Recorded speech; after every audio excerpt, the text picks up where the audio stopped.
Quelques heures après le feu vert de ses alliés pour la livraison de tanks, l'Ukraine réclame un nouveau soutien militaire. Nous devons commencer à fournir des avions à l'Ukraine. C'est notre rêve et notre tâche. Pourquoi l'Ukraine en a-t-elle tant besoin? Pilonnée au début de la guerre, son aviation se résume aujourd'hui à quelques MiG-29 soviétiques. Or, selon les experts, tanks et avions sont complémentaires.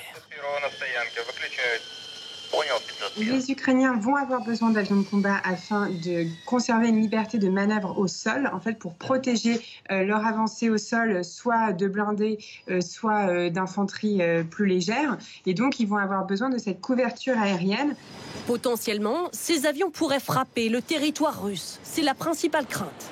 Alors, quels pays sont prêts à leur en fournir? À ce stade, seuls les Pays-Bas se sont dit ouverts à la livraison de F-16. Cet avion de combat américain, le plus vendu au monde, est capable de se battre dans les airs, de bombarder et de faire du renseignement. Et la France? L'armée de l'air aurait-elle les moyens de céder des Mirage 2000, plus anciens que les Rafales? Elle a aujourd'hui 180 avions de combat. Moi, il y a quelques années, nous avions 450 avions de combat en France. Alors, donc, on en a très très peu en fait. Et donc, ce serait vraiment dégarnir nos propres besoins. Dans la presse, le ministre de la Défense ukrainien vient de lui faire cet appel du pied.